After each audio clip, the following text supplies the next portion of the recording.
The Galaxy Council chamber floated in the heart of a giant space station. Turning slowly above a blue and gold star, the hall was shaped like a circle, with high walls covered in banners of different alien empires, each showing their colors and their history. Usually, these meetings were full of calm, full of long speeches, and full of empty promises. But today, the air was heavy, and no one was speaking about trade or treaties. Today, every leader, every commander, and every ambassador had come to speak about one thing: humans. It had been only 7 days since the humans had sent their final answer to the Council's peace offer. Their message had been short, cold, and final. No further talks will be held, they had said, for the galaxy. This was more than strange, it was dangerous. No species had ever rejected the Council completely. Even warlike civilizations at least pretended to listen, to sign papers they would later break. But the humans didn't even pretend. The chamber was full, yet the room felt cold. Dozens of alien voices whispered in different languages, but all their words carried the same meaning: fear. The last time humans had gone to war, they had fought against an enemy 3 times larger than their own fleet. The war lasted only a month.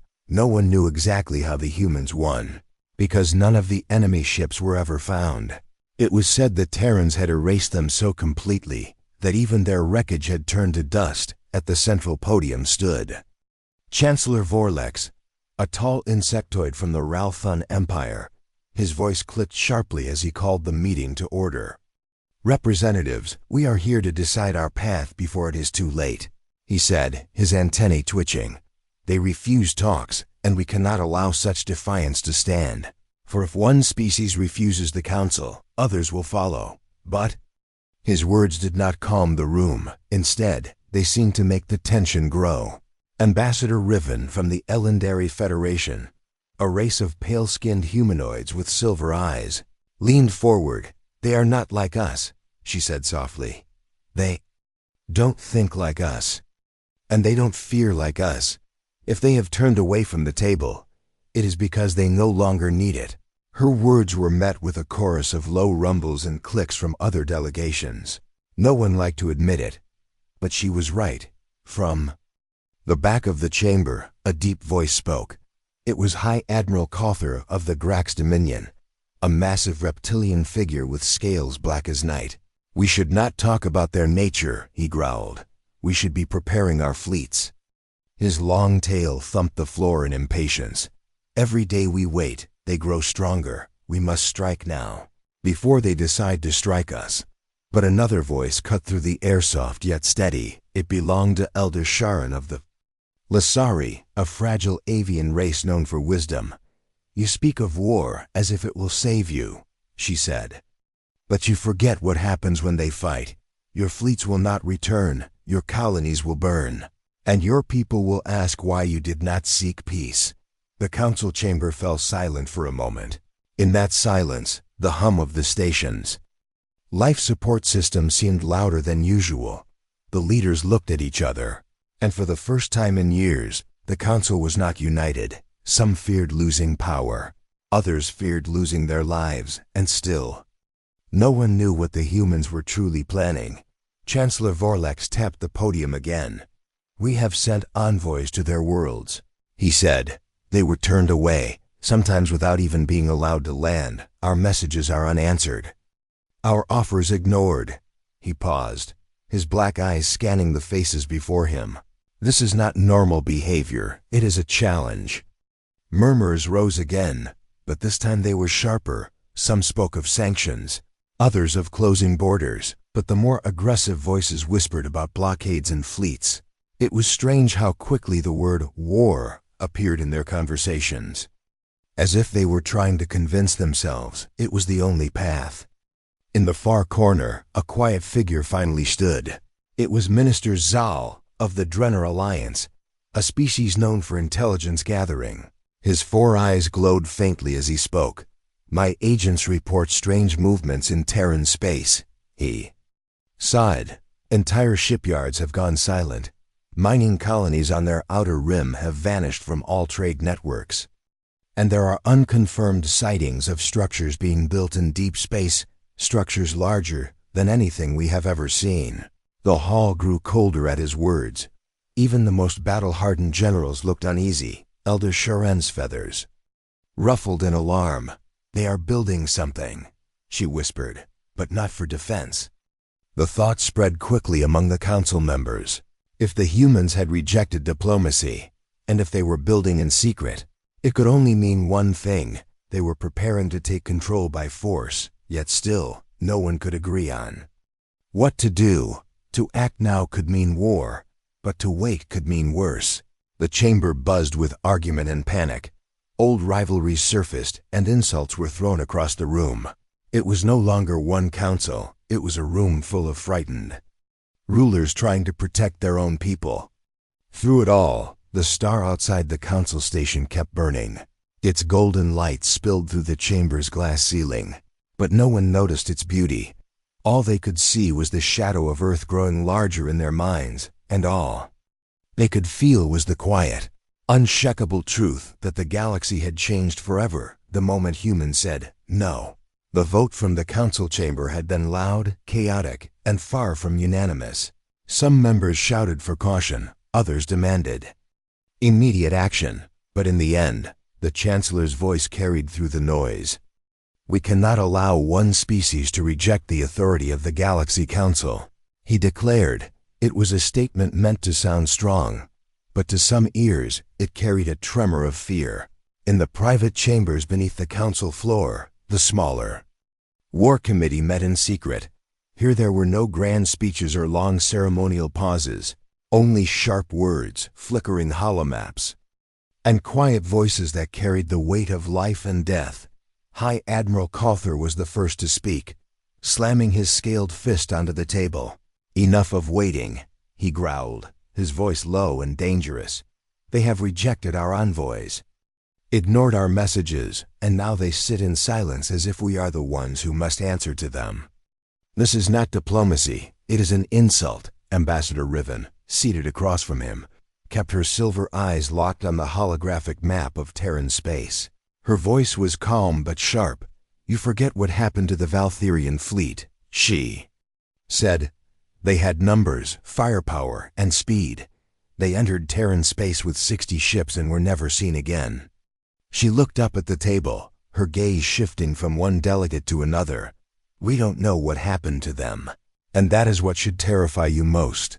Minister Zal of the Drenner Alliance tapped a claw on the edge of the table. His holoscreen showed blurred images captured by long-range probes, massive shapes against the dark. "Construction," he said simply. "No broadcasts, no trade, no travel. Entire regions of their territory have gone silent." He zoomed in on one of the images, revealing a shadowed structure the size of a small moon. "Whatever this is, it is not a station, not a mining hub, it is something new." General Varesh of the Kuldari Empire leaned forward, his bony crest casting a long shadow over the table. "They are preparing for something," he said, his voice dry as stone. "And I do not believe it is for defense." He pressed a button, and the projection shifted to show council fleets stationed in neutral sectors. "If we are to act, we must do it now, before these things are completed." But Elder Sharon's soft, bird-like voice broke the push toward aggression. "And if we act now, if we strike without knowing what they are building, we may awaken something worse than war." Her words hung in the air like frost.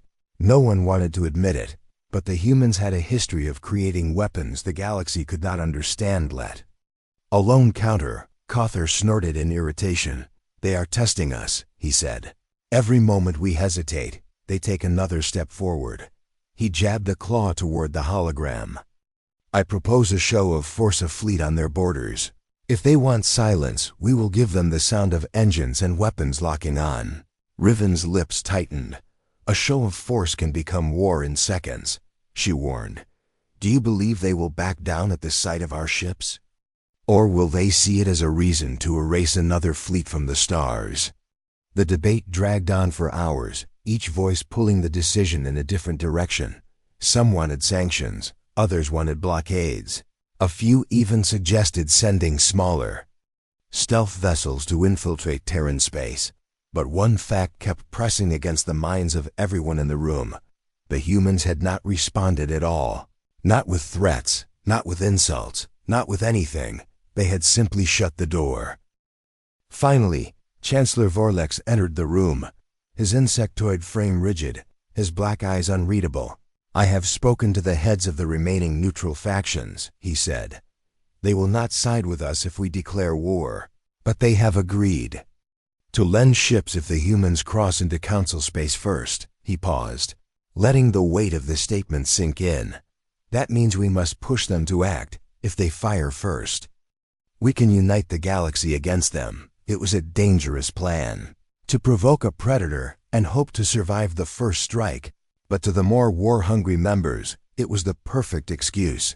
Ships could be mobilized, fleets could be moved into patrol zones near Terran borders, and if the humans took the bait, the Council could claim it was defending itself outside the chamber. The orders began to move faster than the words that created them. In shipyards across Council space, engineers scrambled to prepare cruisers and carriers. In communications hubs, encrypted channels buzzed with deployment codes, and in the deep black of space, massive fleets began their slow, silent drift toward human territory. In the shadows, spies from smaller factions listened carefully. Some sent warnings to the humans. Others sold information to the highest bidder.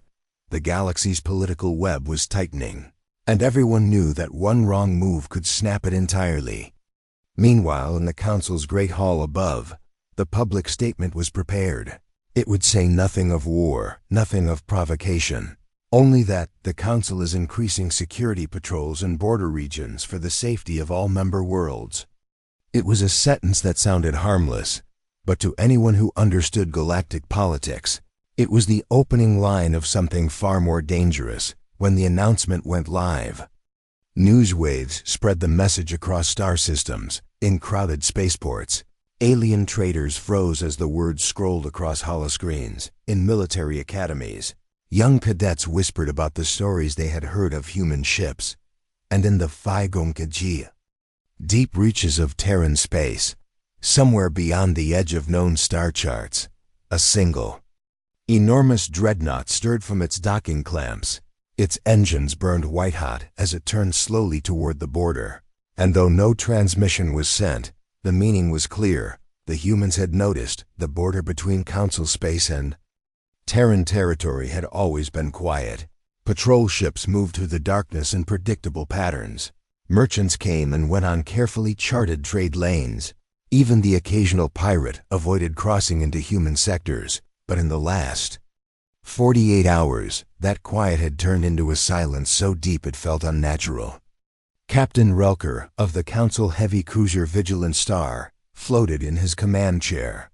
His compound eyes scanned the black void ahead. There were no stars here, only the darkness of deep space and the faint shimmer of the border beacon around him. The rest of the border fleet waited in a slow-moving formation.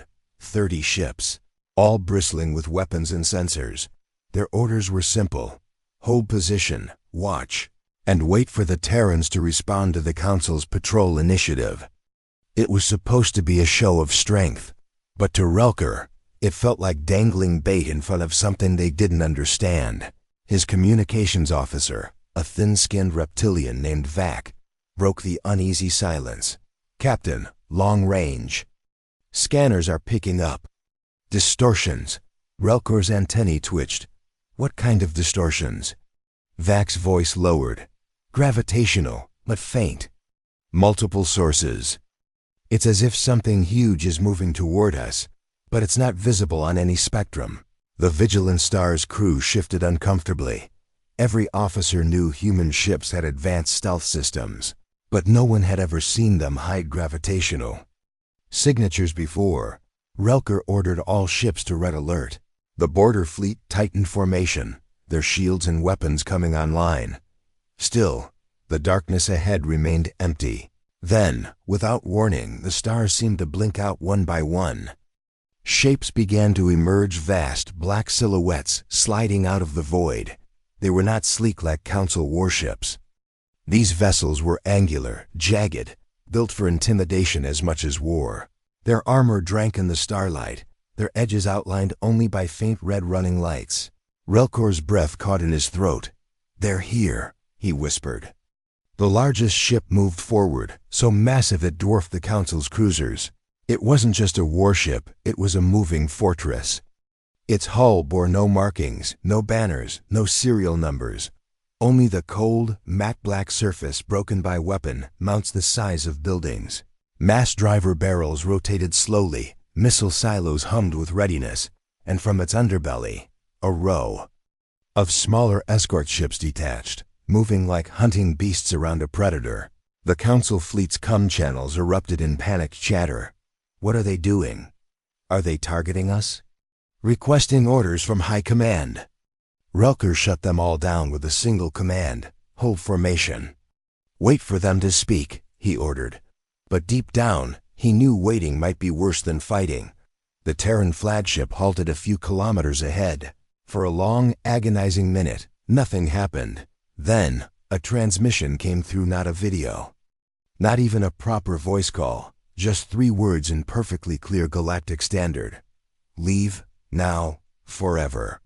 The bridge fell silent. The words were not shouted, not even hostile, just final. It wasn't a threat. It was a decision already made. Relkor tried to respond. "This is Council Patrol Fleet, C-19. We are here to..." Before he could finish, the vigilant star's lights flickered. Every console went dark for 2 seconds. When power returned, the ship's engines were offline. A quick check showed the same had happened to every ship in the fleet. There had been no weapons fire, no visible attack. Just silence, and then complete helplessness. Vak's voice shook as he looked at the captain. "They disabled us. Without touching us." And then, as suddenly as they had appeared, the Terran escorts drifted back to their flagship, the giant vessel turned away, sliding back into the black void. The moment it vanished, the stars reappeared, bright, cold, and indifferent. It took hours for the Council ships to restore full power. By then, the border beacon had stopped transmitting altogether. Whatever had just happened, it had left a scar on every officer present. No one spoke of fighting anymore. Instead, they spoke of what might happen if the humans decided to cross the border. Back at the Council's Central Command, the reports came in like a tidal wave. Commanders demanded answers. Analysts searched the data. But the only evidence of the encounter were faint gravitational ripples and a single audio log. Those 3 words, played over and over until they began to feel like a warning carved into the mind. Some in the Council still wanted war. Others now spoke quietly of finding a way to step back. But in the quiet corridors of the intelligence wing, Minister Zale stared at the fleet data with cold, calculating eyes. They didn't come to fight, he murmured to himself. They came to measure us. And somewhere far from the border, deep in Terran-controlled space, the massive flagship drifted into a hidden dock carved into an asteroid the size of a small moon. Technicians in dark uniforms swarmed over its surface. Inside, officers reviewed the encounter with clinical precision. One of them, a tall figure with a scarred face, looked at the playback and said, "They'll be back. Next time we won't have to warn them." In the Council's high command chamber, the atmosphere was nothing short of electric. Every screen replayed the same footage from the Border 30 Council warships drifting powerless while a single Terran dreadnought disappeared into the void. The room was filled with alien voices, some sharp with anger, others low with unease.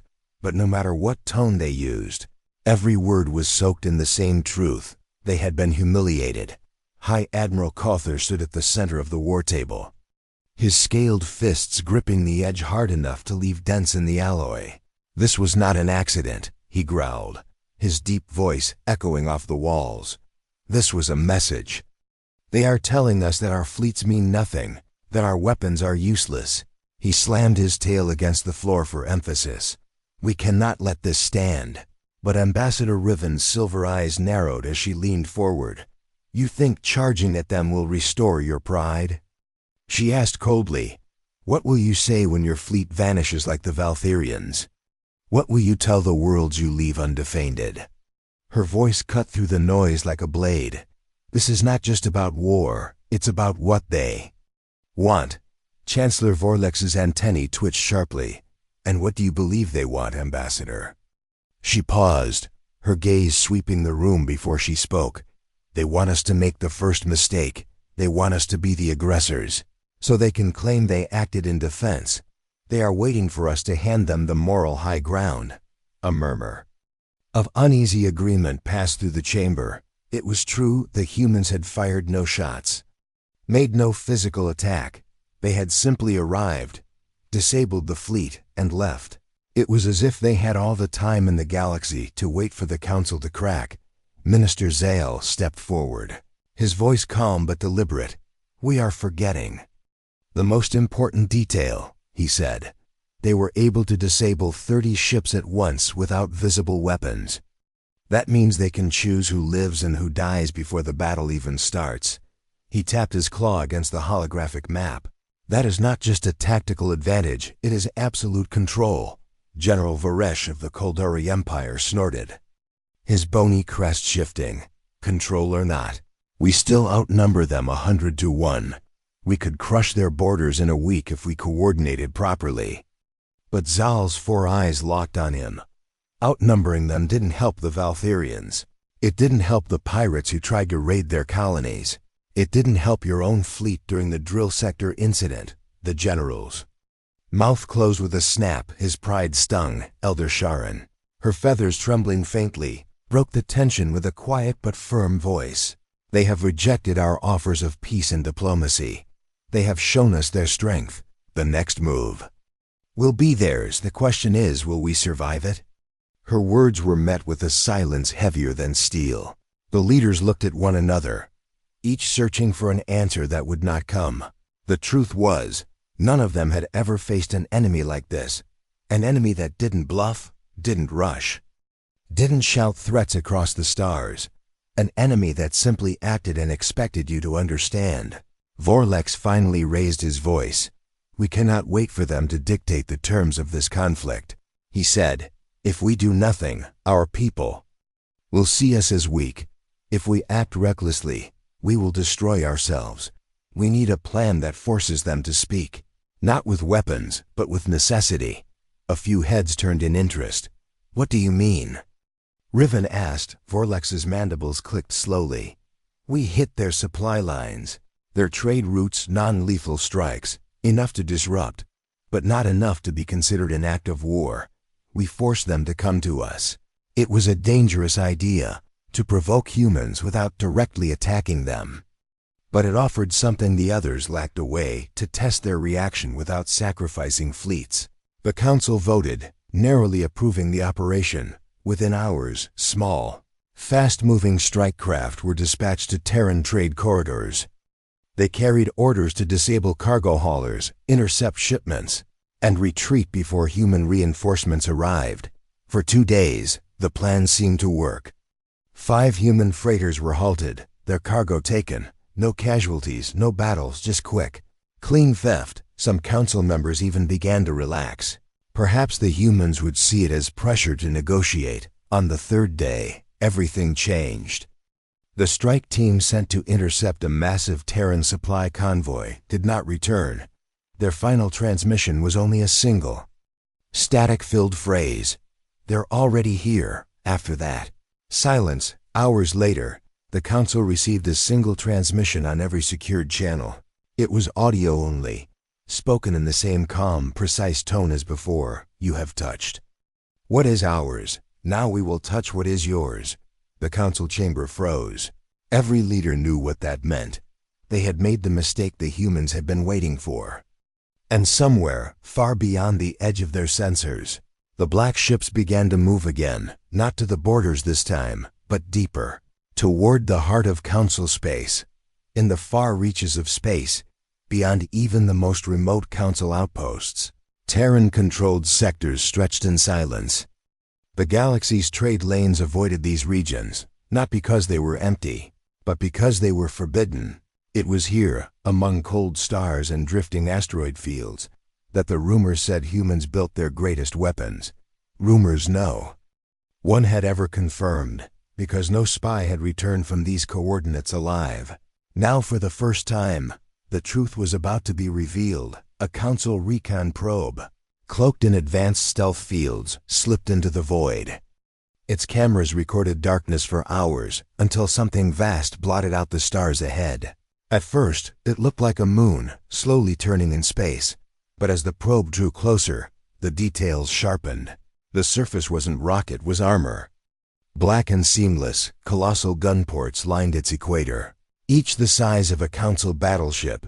Docking bays yawned open like the mouths of predators, swallowing and releasing smaller warships. And at its core, a faint, pulsing glow radiated. From within, the data stream labeled it Unknown Energy Signature Category. Catastrophic. The probe sent its findings back to Council Command before being vaporized in a single, instantaneous beam. There was no visible buildup, no flash, no missile, just light. And then nothing. In the command chambers of the Council capital, the hologram of the weapon rotated slowly. Its sheer scale silenced even the most war-hungry. Generals, Minister Zale broke the quiet, his voice low and deliberate. "This is not a station," he said. "This is a weapon platform, and from what we've seen, it can target and destroy without warning." Ambassador Riven's silver eyes never left the projection. "Do we know how it's powered?" she asked. Zale hesitated, his four eyes narrowing. "Not entirely, but my analysts believe it may be using controlled singularities, micro black holes, contained inside its core." Gasps rippled through the room, even the most advanced. Council civilizations had never managed such technology without catastrophic failure. To weaponize it was unthinkable, but to see it operating flawlessly was terrifying. Elder Sharin's feathers trembled. "You cannot reason with a species that builds such things. They do not think of war as we do. They think of it as a problem to be solved. And when humans solve a problem, they erase it." Cawthor slammed his fist onto the table. "So they have a big gun," he growled. "We have fleets. We have numbers." Vorlex cut him off sharply. "And what good are fleets when they can erase them without firing a shot? You saw what happened at the border. They didn't even scratch the paint on our ships. They disabled them like toys." The debate raged, but underneath the noise, the reality settled like a shadow over the room. The Council was no longer the strongest force in the galaxy. That title now belonged to Earth. In the days that followed, fragments of new intelligence trickled in. Council listening posts reported seeing human dreadnoughts in multiple sectors at once. Their exact numbers were unknown, but it was becoming clear. The Terrans had been building this fleet in secret for decades, hidden from every sensor and every spy. And then came the most unsettling detail of all. The humans weren't hiding anymore. Their ships appeared openly at the edges of Council systems, hovering silently for hours before vanishing. They never fired, never spoke. But their presence was enough to send planetary governments into a panic. On the outer world of Drenner 5, a small mining colony woke to find a Terran cruiser in low orbit. Its shadow stretched across the surface like a dark blade. The governor immediately surrendered control of the colony's defense grid without a single demand from the ship. By the time the Council military arrived, the humans were gone, leaving only the unsettling knowledge that they could take anything they wanted. Back in the capital, Vorlex summoned the War Committee again. His mandibles clicked in frustration. "They are demonstrating reach. They are showing us that our worlds are not safe. And they are doing it without breaking a single treaty." Riven's voice was cold. "They don't need to break treaties, Chancellor. They are proving that the treaties only matter if they allow them to matter." Minister Zale leaned forward. "And here is the real danger. Every weaker faction in the galaxy is already whispering about switching allegiance. They believe that if they side with the humans early, they will be spared when the balance shifts." That thought was enough to make the room fall into silence again. If the Council's unity broke, it wouldn't be Terran weapons that destroyed them. It would Be Fear, on a private channel later that night. Elder Sharon sent a message to her homeworld. Do not wait for the Council to act. Begin quiet preparations. When the Terrans come, we will have to choose quickly, far away. In the core of that black armored weapon platform, human officers reviewed the latest Council reactions.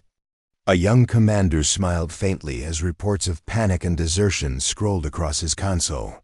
They're almost ready to break without us firing a single shot, he said. His superior nodded slowly. Good, because when we do fire, it will be the last thing they ever see. The Galaxy Council chamber no longer had the same air of authority it once carried. Where there had once been orderly debates and slow, careful negotiations, now there were frantic voices, accusations, and open distrust. The long curved rows of seats were half empty, not because the members were absent, but because some entire factions had already withdrawn from the Council altogether. They didn't announce their departure.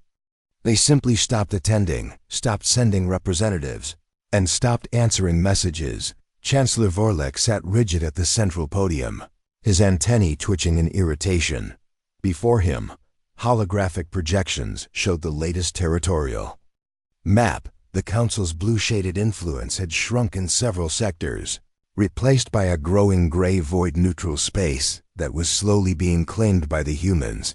They hadn't fired a shot, hadn't planted a flag, they simply appeared in orbit over worlds, remained there without speaking, and then left. In the aftermath, those worlds quietly stopped paying Council taxes and began sending trade shipments toward Terran space. This is treason, Admiral Cawthor roared from his place near the front, his black-scaled tail slamming against the polished floor. These defectors must be punished before they start a chain reaction. His voice was met with the tired shake of Ambassador Riven's head. They're not defecting because they hate us. They're leaving because they think siding with the humans is survival. And right now, I'm not certain they're wrong. The murmur of agreement from several delegates sent a visible ripple of unease through the room. For centuries, the Council had been the unquestioned center of galactic order. Now, its members whispered about whether that center had already shifted. Minister Zal's deep, steady voice cut through the noise. I warned you this would happen, he said, his 4 eyes glinting under the light. When the humans refused diplomacy, that was the beginning of their campaign. They don't just want our territory, they want to dismantle the very idea that the Council can protect anyone.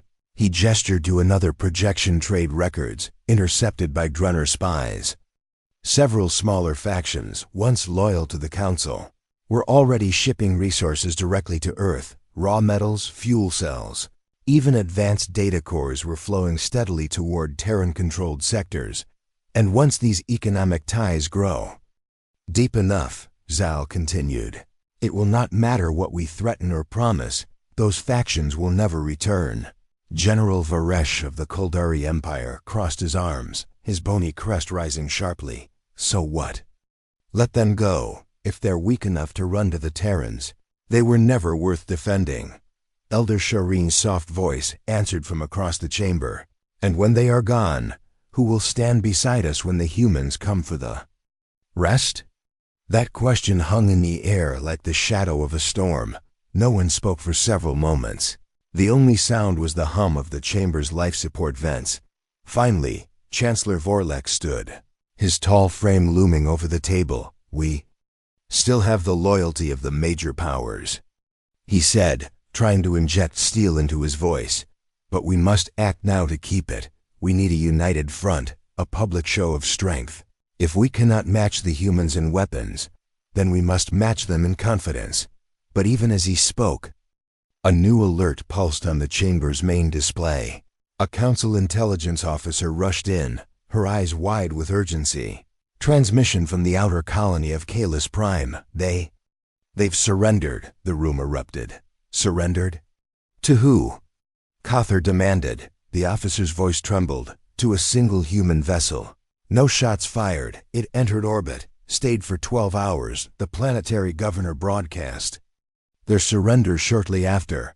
Ambassador Riven's lips pressed into a thin line. This is what they do, she said quietly. They don't need to conquer, they just arrive, and fear does the rest. Vorlex sank back into his seat. Antennae drooping, he had led the council for over a decade. He had negotiated with warlords, pirates, and empires on the brink of collapse. But nothing in his experience had prepared him for an enemy who could dismantle the galaxy's trust without firing a single shot. Over the next week, the fractures deepened. 3 more factions announced their neutrality. 2 others openly declared they would no longer follow Council defense orders. Even the larger powers began quietly holding back ships from joint patrols, preferring to guard their own borders. The Council's unity, once its greatest weapon, was crumbling into dust, and the humans hadn't even entered a formal state of war. In the far distance, far from the capital's desperate politics, a different scene unfolded. On the bridge of a massive Terran dreadnought, a young officer studied the latest Council broadcasts. "They're splitting apart faster than we expected," he reported. His commanding officer, an older man with a scar running down his temple, smiled faintly. "That's the thing about fear. It does most of the work for you." He turned toward the stars, where dozens of human ships floated in silent formation. "We'll give them a little more time to tear themselves apart. Then we'll take what's left, and they'll call it mercy." The end did not arrive with a great battle or a fiery clash of fleets. It came quietly, like a door closing in the dark. By the time the Galaxy Council realized what was happening, the humans had already claimed more than half of the galaxy. Without firing a single official shot, on the morning of the final session, the council chamber felt hollow. Entire rows of seats stood empty, their banners removed, their flags gone. The factions that once sat there now answered to another power. They no longer called themselves members of the council, they called themselves partners of the Terran Accord.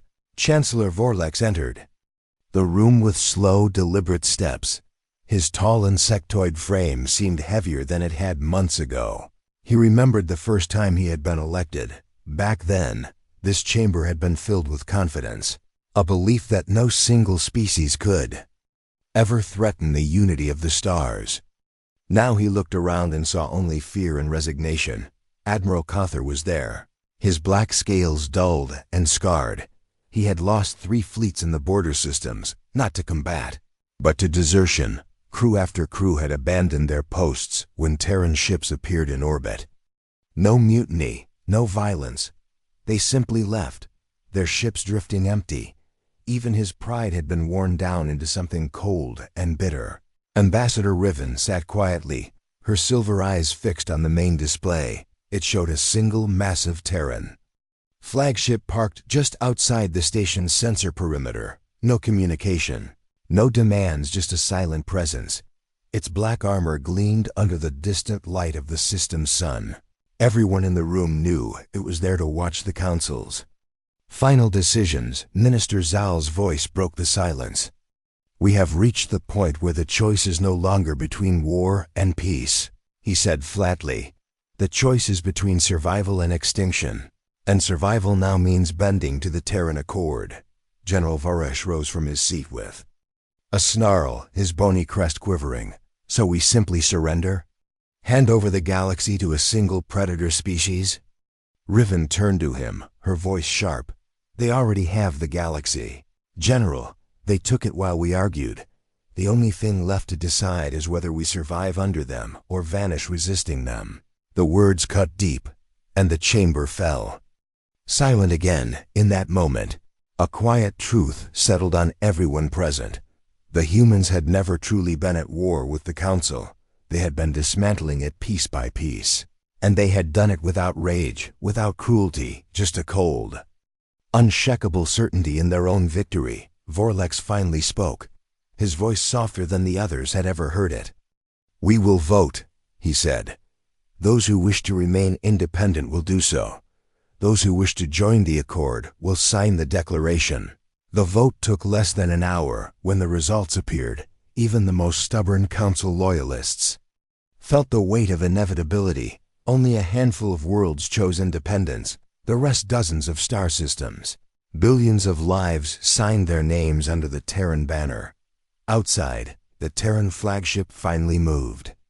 Its engines glowed faintly as it approached the station with the slow, deliberate grace of a predator that no longer needed to chase. Through the observation glass, the council leaders watched as smaller shuttles detached from its hull. They were not landing craft, they were ceremonial transports, painted in black and silver. Inside, human officers waited to escort the new Accord members to their worlds.